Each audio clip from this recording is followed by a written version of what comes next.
This is Room 301, a podcast ran by digital agency group The Digital Maze.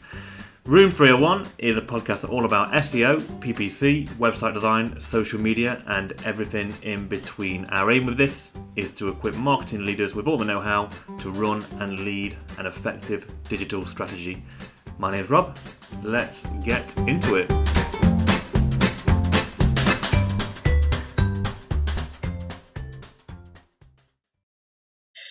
Righto, so I'm Rob from The Digital Maze, one of the directors. The Digital Maze is a full-service marketing agency. We've actually got a few of our agencies in the group, so one of which is Boom Online, which is a performance marketing agency. We've got Frogspark, which is a web agency, and Evolve, which is an e-commerce specialist agency. I'm joined by Beth and Wayne, so Beth's our growth marketing manager. Hello, Beth. Hi, Rob. So today we've got someone who really doesn't need an introduction in the SEO world, and it is the wonderful Wayne Barker. Hello. So Wayne's going to talk to us today about SEO, and I think the first question that's probably going to take up the majority of our time today is, what's new? What's the latest update in the SEO world, Wayne? Well, the latest, we're waiting on another one, to be honest, because it's been a couple of 100 days since the last one. But last year there were several updates, of which a couple of them were particularly important, especially to the kind of clients we work with. So there was a core update back in June of 2021 and a core update in December 2021. Both of those core updates, in my opinion, seem to relate more to the usability of the site rather than specifically what you would refer to as traditional SEO. We saw a lot of competitors that either won or lost out based on the kind of usability that they offer. A lot of this ties back into the stuff that Google's been doing for several years now, where they use actual human raters in what they call the quality rater guidelines, which then feeds into the algorithm. So Google has, in my opinion, specifically been working towards this kind of stuff and improving this kind of stuff over the last couple of years in particular. But yeah, last year definitely felt like a big move forward as far as addressing that within the actual search results. We saw lots of things, especially in e-commerce, where the kind of things that you offer on a site are important, whether that be credit or whether it be payment details or whether it be how you present particular technical information around a product or a service, and having that up front for the user to be able to access that information correctly. Something we saw a lot of as well, which doesn't appear to have been talked about that much, is we saw a lot of sites that had, by design or accidentally, had cleaner usability, performing well or knocking other busier sites further down the search results. So I think the core updates, specifically from last year, were massive, absolutely massive. And it's not something you can necessarily fix just on, you don't just turn around and go, well, we need to change the entire way our website is structured and how that information is presented. You can't just turn around and, get that fixed the following day or the following week. Often in bigger organizations, this can take, months and months of work, and has lots of stakeholders that are involved in, getting these kind of issues addressed. So I'm expecting another core update, in the next month or two, and it'll be interesting to see where that goes. I think Google's set out its stall on where it's going to head. Their ability to understand natural language is just getting phenomenal there. So there's a lot of concentration on not only that, but the usability as well. So I think that was the main sort of updates from last year that are pertinent and important for people to know about and try and understand. The thing is as well, it's not necessarily, you can't just say, it's related to this, the internet as a whole. What we've found is it's different for every niche. So no matter what you're selling or what service you have, it's going to be different. Google seems to understand what a certain type of user needs beyond just the intent of the words, but the intent of how they access that information on a website. So it's not one of those things where you can go, yeah, this is a blanket rule across all sites. An interesting one we found as well last year is it can be slightly different on the same website. So I'll use an example in one of our clients sells doors, and what Google is rewarding for single leaf doors is very much different to, bifold doors. So you can have it within one site where you need to take two slightly different approaches as well. So you can't even take a blanket approach on one site. It could be a couple of different things. So yeah, that core updates was one of the big ones. Just going back to what you said there about the blanket approach. So are you saying there, for example, take an e-commerce website, are you saying there that two product category pages may need to look, feel and communicate different things in order to get the right results that each one of them needs? Yeah, absolutely. And the only way you can really discover what Google is rewarding is by looking at the search results and comparing, what sites have done well out of a core update and which sites haven't done so well. You go back 2, 3, 4 years or whatever, and it'd be very keyword related. This requires, a lot of manual searching. There are tools that can help you with this to an extent, but there's no better tool than your eyes, your brain, and actually digging in and spending time. Thing is, with SEO, people always think there's some kind of quick win, but the reality is you just there isn't. You've got to get knee deep in and figure out exactly what it is for not only your site but each part of your site as well. First swear word there. If anyone knows Wayne, you'll know that there's probably plenty of more of them to come. Yeah, sorry. I'm not entirely sure if that's going to bleep them out or not, but I'm sure we'll sort something out. So swear all you want, Wayne. Swear all you want. Okay, perfect. So in terms of, you mentioned it there. SEO is changing. It's changing a lot in terms of it's not just words anymore and all things like that. So, in your opinion, how do you think it has changed over the last, let's say, 3 to 5 years, SEO in general? Well, to be fair, mate, you're probably bored of me telling you this because for those of you who don't know, I sit on the board with Rob at Digital Maze, and one of the things I harp on about all the time is how everything that you do, specifically online, but also offline as well, everything that you do on your website can and does affect SEO to some extent. So every development request can potentially have an impact on your site.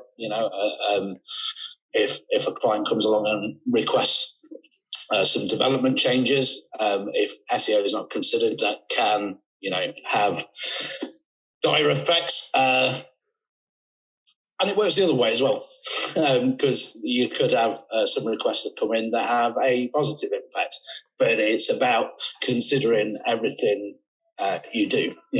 For many years, SEO was just considered a black art. We would come in, pepper some words on a page, point a few links to that page, and then suddenly you would start ranking. It's way more sophisticated than that, and the last couple of years have really sort of shown how sophisticated you have to be as a business as a whole to have impact in SEO. So on our side, we tend not to use the word SEO so much. We tend to refer to it as organic. And the thing is as well, historically, design and SEO were miles apart, and you wouldn't have a designer and an SEO sat at the same table. I think the last couple of years specifically shown that you really do need this, and at Boom pre-Digital Maze, we had designers, devs, and SEOs all in the same room at the same time discussing this kind of thing. And, development for Boom back in the day was only brought on to facilitate technical SEO and making sure that changes that we made would not have a negative impact or could have a positive impact on organic traffic and ergo revenue. It's changed a lot, and I think the companies, whether this is whether you have an agency or whether you've got an in-house team or whether you're just looking to start out on an SEO journey, you need all of these people at the same table. And one of the things I saw a meme going around on Twitter the other day. It was from Parks and Rec, where you've got the SEO chasing the dev around the room to try and get things done. It's selling this to the stakeholders, and your stakeholder might not just be the guy at the top. The stakeholder could be the person who's the dev as well. You've got to communicate why these things are important. The business impact you can possibly have if it goes wrong or if it goes right. So I think it's important that siloing, which has happened for many years, and our industry is not that different to other industries. Siloing happens. You put people in departments, they all get on with their own work. I think to be successful organically, specifically in Google, and to a particular extent being Yandex, whatever, you have to have those people sat at the same table. And when I say same table, I don't mean necessarily in the same room. Pandemics moved a lot of people remote. So it's just having those people talking together and understanding what each other do. Historically, devs hated, SEOs because they just come in and on their work, when in reality that wasn't what we were trying to do. It was, trying to improve what the website had to, further its traffic and revenue. So getting rid of silos and improved communication and the ability to talk to different stakeholders in different ways. How you talk to a developer is different to how you talk to a designer. How you talk to a designer is definitely different to a CEO. How you talk to a CMO, you've got to approach it different. So I think one of the undersung qualities that an SEO needs nowadays is the ability to tailor how they talk to different people in order to sell not only what they can bring to the table as far as traffic is concerned, but how that can impact the business. You show a developer, you want to dig in the code with them. You show a CMO, they want some pretty graphs. You show your top stakeholder, the person that owns the business, they just want to see 2 graphs, 2 lines of words from you, and then piss off because I'm a busy man. I've got other stuff to do. So how you communicate is definitely an undersung thing. Oh, that was a long answer to a very short question. Sorry. No. I mean, I agree with what you said in terms of that's for me. You mentioned there there's so many different skill sets involved now in search or SEO, organic, whatever you want to call it. I think that's the beauty of working with the likes of ourselves, for example. We've set our business up in that way where we've got the different skill sets, and we believe we've got the right mix of skill sets working together to get the right results. And I think that's the beauty of working with an agency in general. We've seen a trend recently of people bringing or attempting to bring their SEO teams in-house, but I think it's not as easy anymore as bringing in a couple of copywriters and expecting them to do the job, because actually to build an SEO team in-house now requires 6 different skill sets, 6 different salaries to pay, and so on. It's becoming difficult for companies to do that in-house, I think, and I think that's where the benefit of an agency comes in, for that diverse range of skill sets. So no, I agree with everything you said. Beth? So sort of leading on from that, really, I'm going to play devil's advocate. Why should businesses care about their SEO? Why should they make an investment into it? If their website's performing and they're getting sort of the leads they want, why should they pay somebody to do it for them? So if a business is you show me I'm going to say this, but I have come across one business that didn't really want to grow that much. But you show me a business that doesn't want to grow, and that's where SEO can come in. And the thing with SEO is it's never done. So just because, we've worked with some clients now for 8 or 9 years, the same clients that been a boom that long, and it never ends. So it can continue to build and build year on year on year. We've helped take one particular company from £1 million revenue from organic a year to nearly 50. So it's not necessarily why they should care about it. It's what it can do for the future. That, on the other hand, as well, you've got to be careful because a lot of SEOs will sit around and tell you it's the most important channel. It often brings in the most revenue. Blah blah blah. But as many people who are in SEO, or in marketing, or even own a business website will know, Google can come along and fuck all that up in 2 seconds. So you don't put all your eggs in one basket. I've never been one to say you need to do SEO, but never do PPC, or never do social, or never do email marketing. Email marketing for me is one of the channels that people do not take advantage of enough, and it can bring in a really good steady revenue stream for not that much investment. So I would say yes, they should care about SEO because it can be important, it can bring a lot of revenue, but don't rely on that as your sole channel. A lot of companies, you go back to the Penguin and Panda sort of updates of, God, it was 10 years ago now. A lot of big sites, big informational sites, relied solely on SEO, and then when Google released these updates, their traffic just plummeted, their revenue just plummeted, and a lot of these were on the stock market as well, and so everything went down. And it shows you why you shouldn't necessarily rely on just one channel. I'm a big fan of having different channels, but that said, SEO is definitely one of the longer term, bigger growers. And a lot of people go, SEO doesn't cost that much money. It does cost money, and you are investing long term, but on the other hand, you're not paying for ads. That's probably why I like email marketing as well.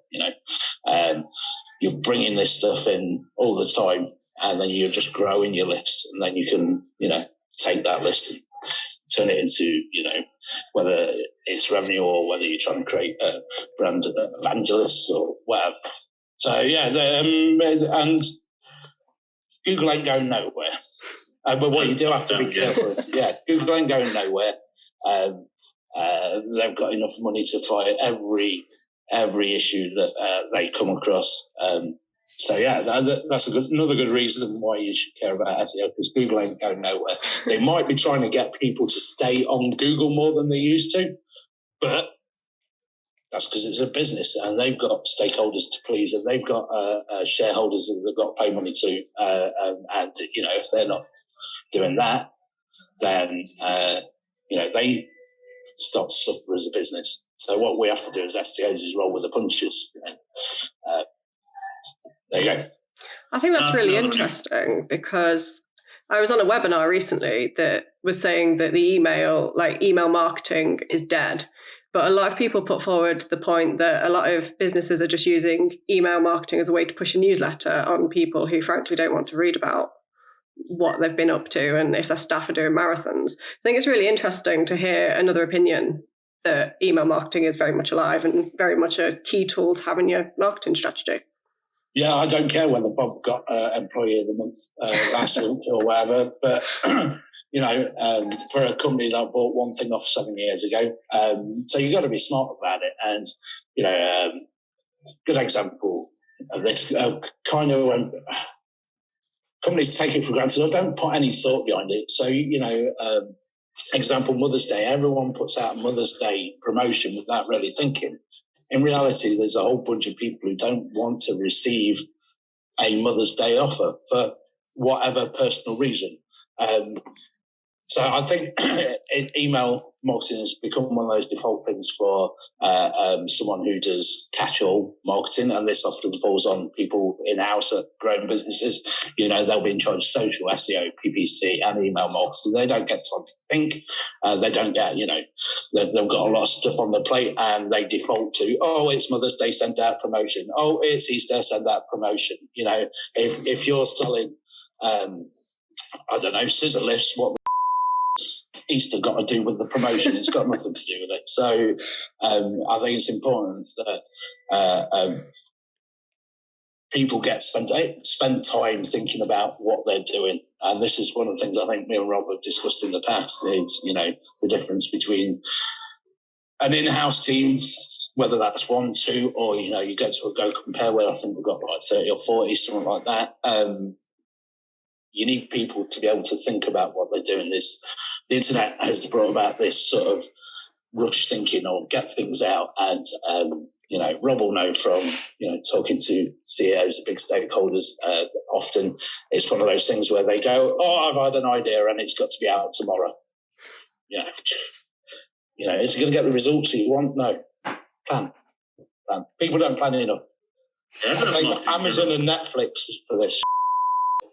I think that's marketing in general. I think more time planning, strategizing, the better. But going back to what you said about, is SEO right for every business? I think one of the things I like to talk about with customers, and again, one of the things we're lucky to be able to do is talk to them about what channel is going to be worthwhile for them. Just because somebody's come to us and said, we want Facebook ads or we want Google ads, doesn't mean that's what we're always going to give them. We're fortunate to be able to look at them and work out which channel is going to be the best bang for buck for them, and hopefully take them down that road as well. So, like you say, it's not about just relying on one channel. It's about looking at which channel is going to work and diversifying how you're going to generate your revenue and all that kind of stuff. So, yeah, I completely agree with what you said. But we've seen it for our own business, and we've seen it for all of our clients' businesses. That SEO is quite crucial for the vast majority of businesses. Yeah, it can be for the vast majority. It depends on what kind of business and what part of the journey you're in as well. Someone who's just got a brand new site and has only got a small budget, a couple of grand a month.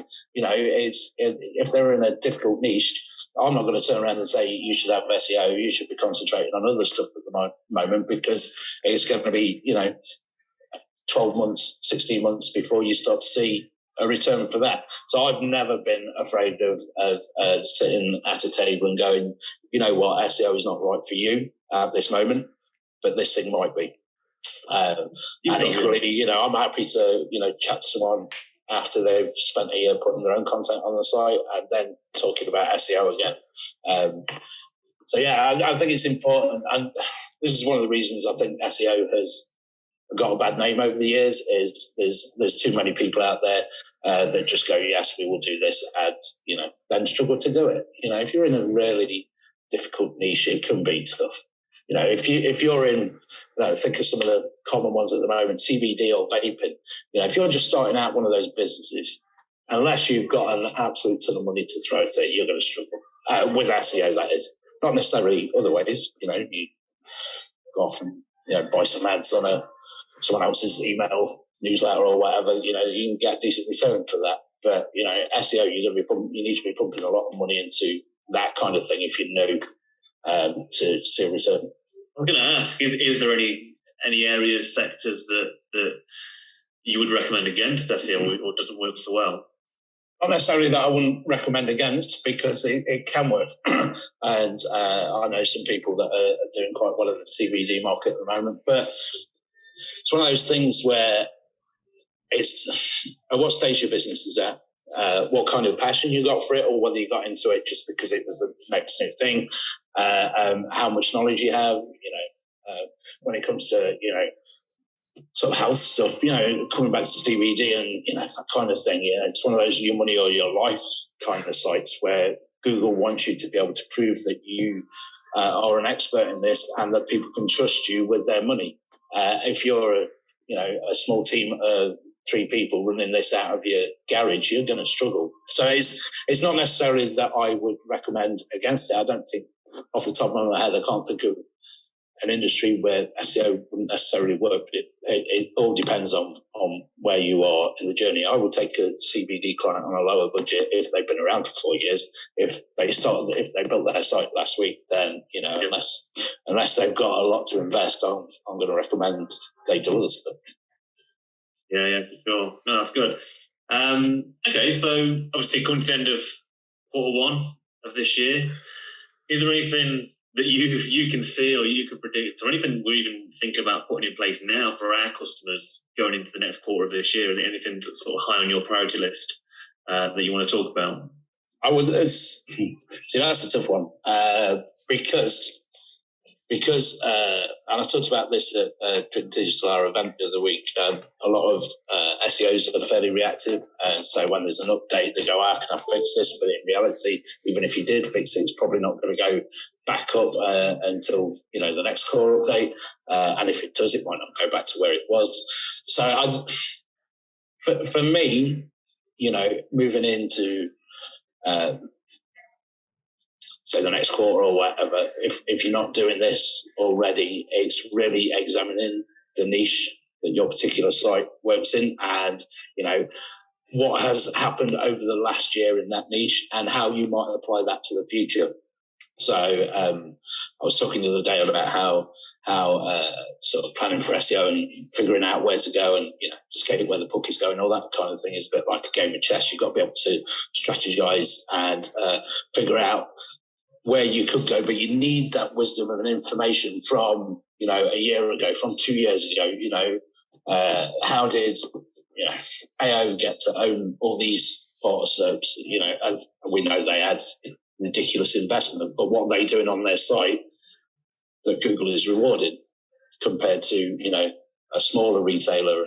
So I think it's really hard to go, you should do this one thing. You can't go, just do technical SEO or just do copywriting or just do some digital PR.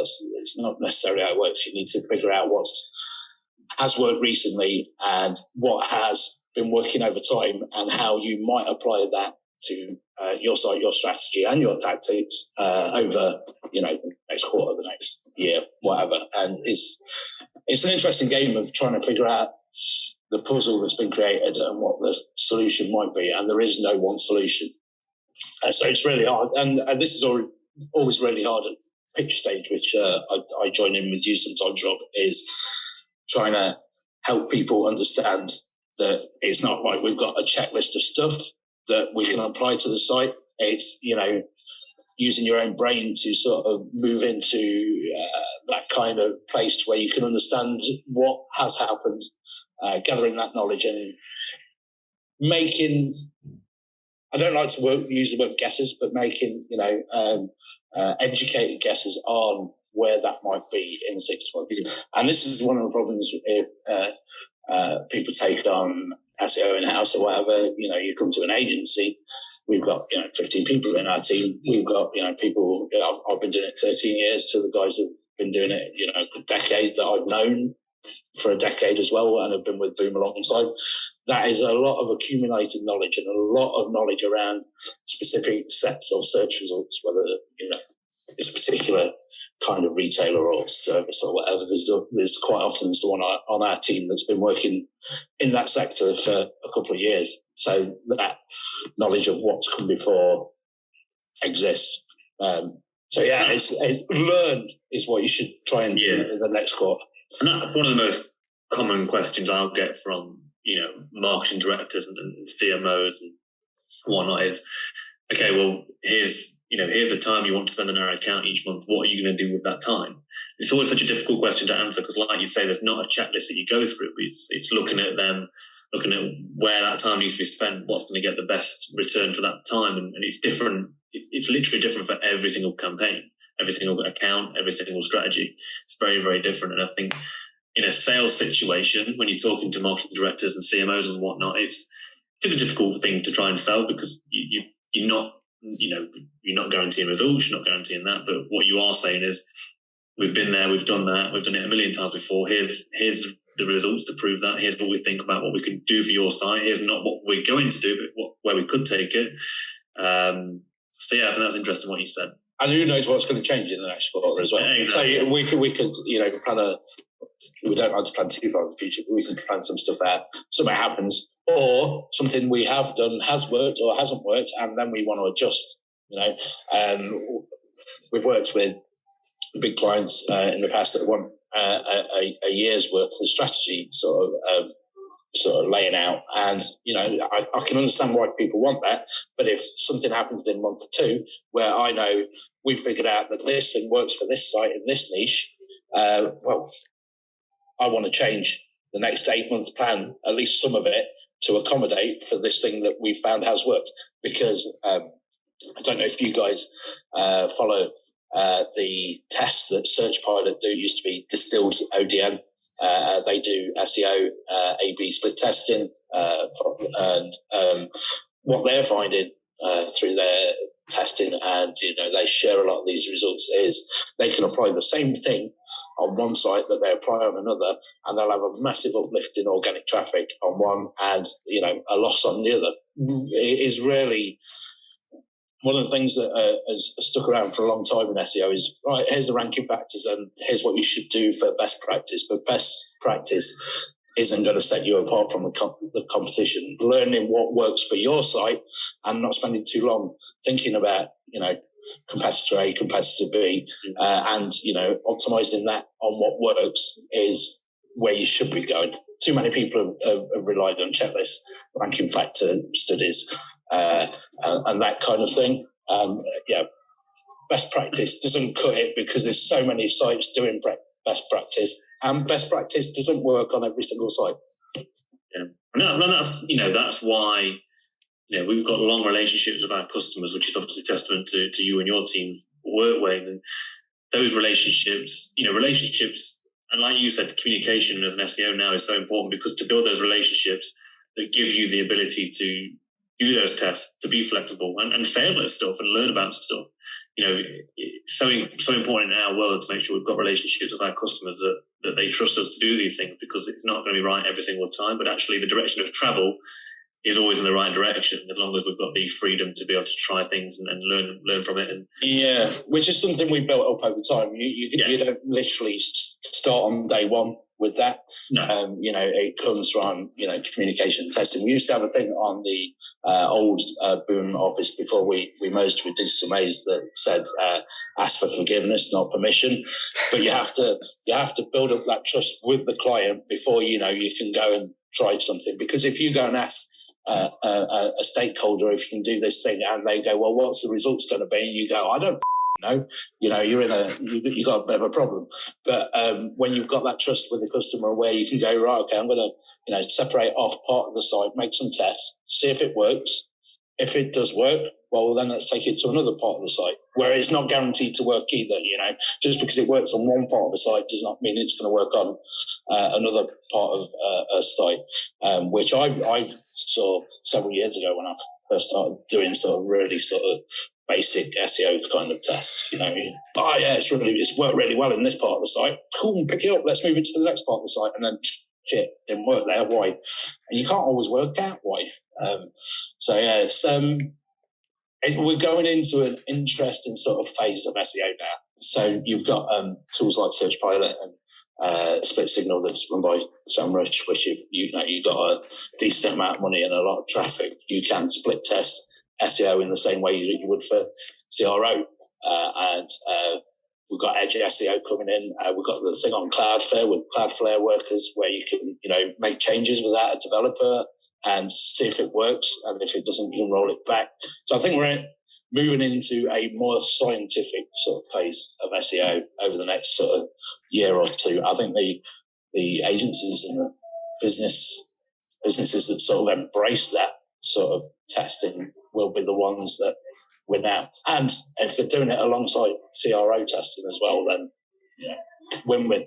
I think it's a really good stage to be moving into, because I think historically SEO's got this reputation of sort of being a bit of a black magic sort of witchcraft as part of marketing. And I know that in previous roles I've been asked, well, when am I going to see results from my SEO? And I mean, I don't know what you think, Wayne, but my answer's always been, I don't know.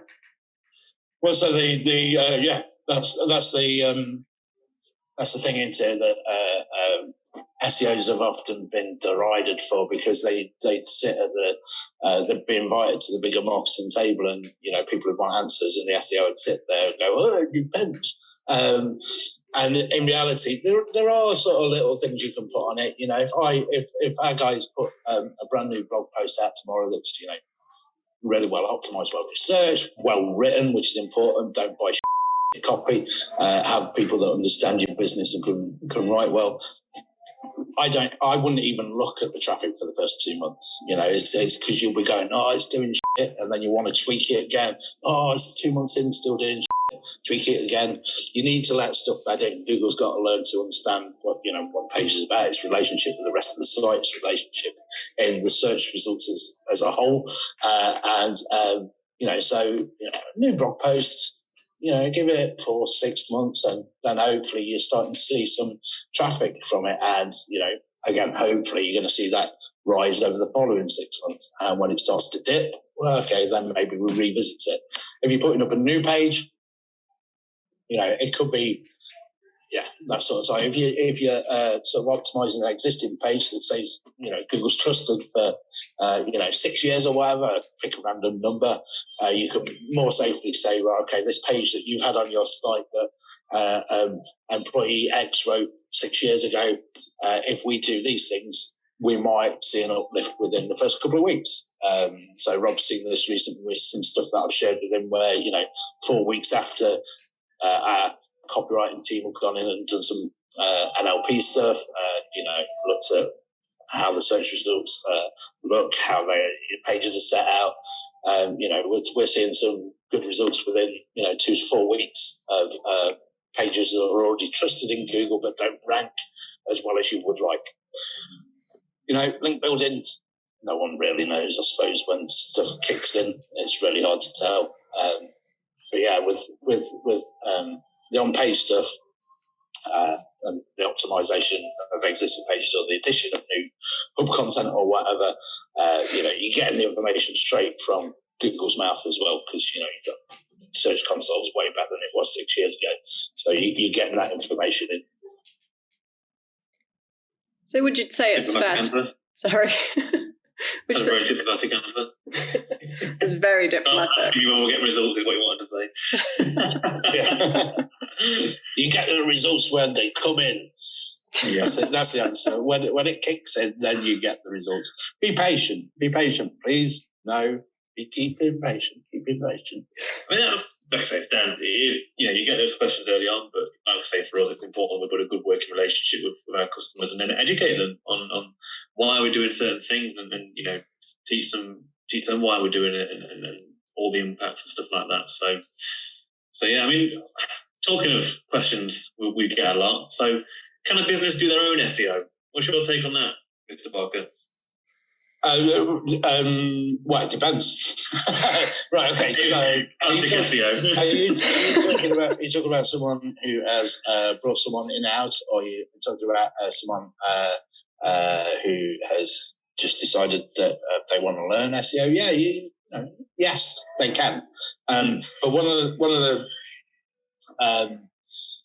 the things I talked about earlier was how much everything can impact SEO. So if you've got just one person at your business doing SEO, they're not going to have, with the best will in the world, they are not going to have all the technical knowledge, the ability to build links, understanding of digital PR, understanding how Google uses NLP, understanding how conversion works, how design works, how development works. All of these skill sets are now encompassed in SEO. So yes, they can do it. Can they be successful? Yes. Yeah. But ideally, especially in a larger business, you probably need at least an agency to help you out on specific things. So as you know, Rob, we're working with a company at the moment that specifically only want the digital PR side of things. They have someone in-house who is very knowledgeable about SEO. They have a developer in-house who works alongside the SEO. So they've got some of those skills. They're only a small team, but they've got some of those skills. But what they realised is they didn't have the skill to build links and do the content and digital PR. They don't have that in-house. They understand how complicated it is. So they came to us for that. So yeah, it's one of those things. You can do it in-house, but you definitely need, you don't necessarily need one person who is trying to do everything. There's so many sub-departments, and we've got sub-departments in our SEO team that we're building out with very specific specialisms. So yeah, yes, you can do it, but it's going to be tough, and you can get some success with that kind of approach. I guess it comes down to how hungry the business is to, whether they've got particular growth targets. If you've got a business that only wants to grow a very small amount each year, then having someone in-house that's only doing, the more basic stuff is fine. But if, they want this massive growth over the next 2 years or whatever, then you need to invest. And to invest, you either need a team of people in-house, or you need someone in-house in an agency, or you just need an agency to step in and sort that kind of stuff out for you. I agree completely. So, anything else, or should we leave it there? Pretty much covered it. I think we've got an opinion on everything between us all. Yeah, I agree. Well, look, I appreciate anybody who is listening for listening. We are looking at doing this probably once a month going forward. So if you are interested in all things marketing, if you're a marketing director, CMO, leading the team, we're hoping to give you some good insights on what's coming up, the landscape of marketing, and some good tips and industry insights, and how you can lead your team and how an agency might play a part in that. So if you are enjoying it, feel free to give us a subscribe or a follow, whatever you want to do. And we'll see you next time. Cheers, guys. Thank you very much.